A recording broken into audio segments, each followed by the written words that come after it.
আসসালামু আলাইকুম everyone, welcome to back Tajmira cooking. আজকে আপনাদের সাথে শেয়ার করব কিভাবে ইলিশ মাছের সুঘ্রাণ ঠিক রেখে রান্না করবেন, তার গোপন রেসিপি। সো ভিউয়ার্স, তাহলে চলুন শুরু করি আমাদের আজকের রেসিপি। প্রথমে এই রেসিপির জন্য নিয়েছি 50 গ্রামের মতন সয়াবিন তেল।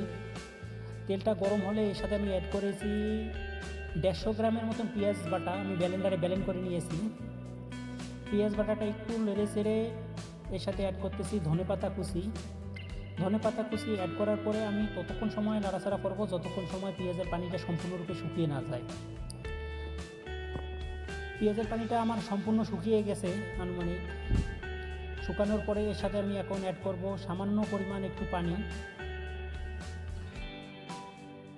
সামান্য পরিমাণ পানি অ্যাড করা হয়ে গেলে চতুর্সাইড একটু নেড়ে চেড়ে নিব।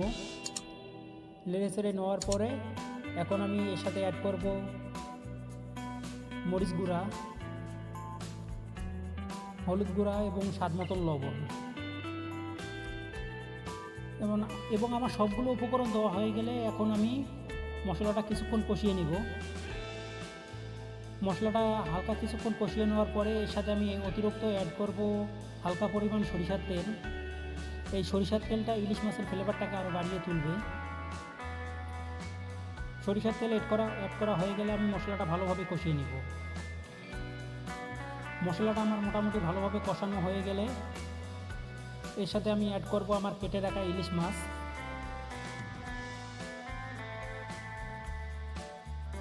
ইলিশ মাছ অ্যাড করা হয়ে গেলে আমি কিছু সময় চুলার হিটটা হালকা কমিয়ে একটু ভালো করে ভুনা করব। হালকা হাতে লাড়াচাড়া করবেন যাতে মাছ ভেঙে না যায়। আমার ইলিশ মাছটা মোটামুটি একটু মশলা গায়ে গায়ে লেগে গেছে। এখন আমি অতিরিক্তভাবে অ্যাড করব হালকা একটু পানি।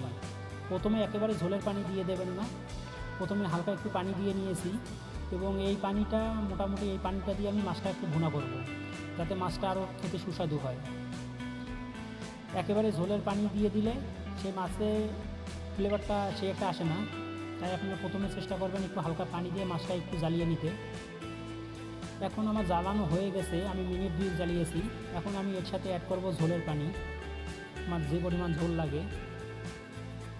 তাই ইলিশ মাছ সবসময় মাখা মাখা ঝোল রাখার চেষ্টা করবেন, তাহলে খেতে সুস্বাদু হয়।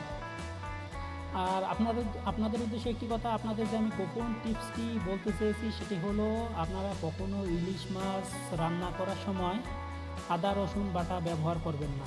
আদা রসুন বাটা ব্যবহার করলে ইলিশ মাছের সুঘ্রাণ থাকে না। আমার মাছটা হয়ে গেছে প্রায়। এখন আমি এর সাথে অ্যাড করতেছি ধনেপাতা কুচি। আরও অ্যাড করব 1 চা চামচ জিরার গুঁড়া।